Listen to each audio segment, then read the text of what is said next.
Miracle, got my name on that. There's a blessing, and it knows just where I live, and it's coming. For your prayers, for your calls, text messages, really appreciate it. It shows that prayer works. God is a good God, and then some. That day, for those who don't know, I had congestive heart failure. I woke up with sharp pains in my chest and pains in my arm, and called the paramedics. They came and tried to give me some drugs, but they thought it was a heart attack. Some aspirin and some nitroglycerin, but that wasn't the case.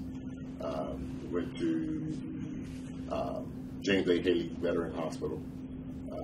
Passed out a couple of times. Didn't know what was due, but came to in the emergency room. Small built white guy came up and he says, "What's wrong?" And started touching me and everything, and he just immediately ordered the staff to do this, do this, do this, do this. I had both arms stretched out, needles going every which way but loose. And then that was Thursday morning. I don't remember anything until Sunday morning. So I was out for Friday, Saturday, Sunday. But what I did come to the part I remember, I had a ventilator down my throat. I was not breathing on my own. So the doctor had told my fiancée Tracy that I wouldn't make it to the weekend.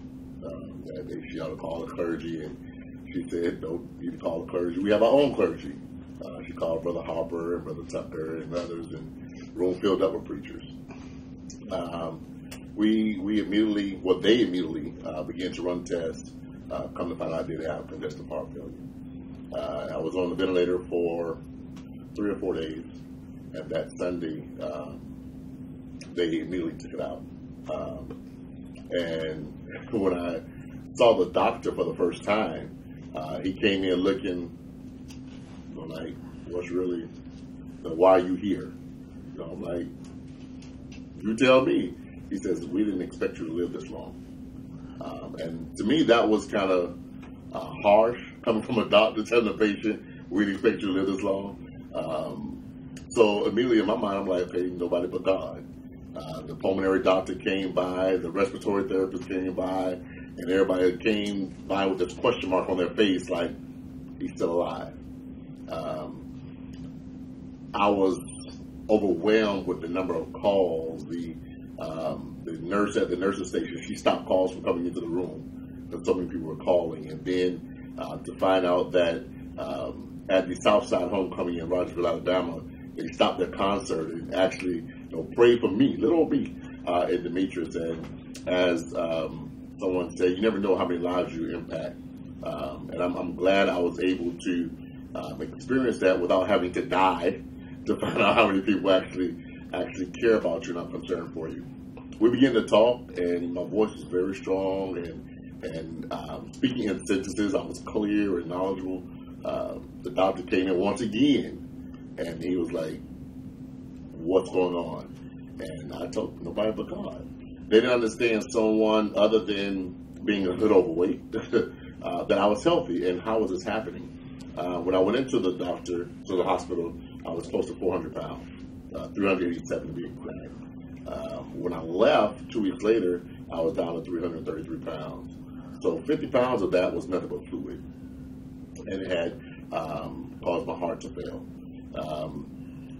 I could have prevented this years ago had I obeyed the doctor then with my CPAP machine. I have sleep apnea, which actually developed into narcolepsy.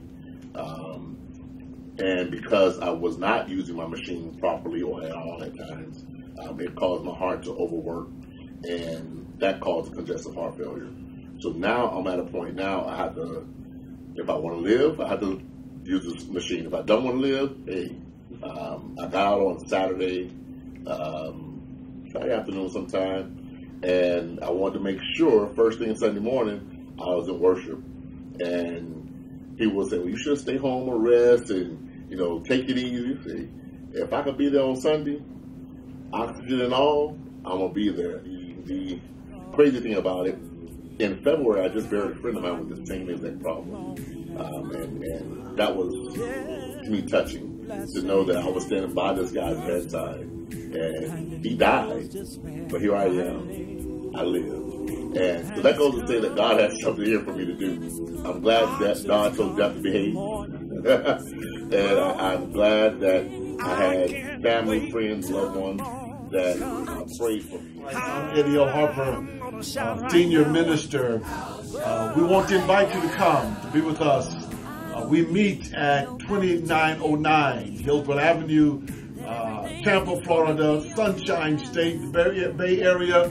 No fellowship like it. We also can be contacted at 863-332-3117. If you want to see what we're all about, you can go to our Facebook page, Hillsborough Avenue Church of Christ. If you'd like to contact us, send us a message.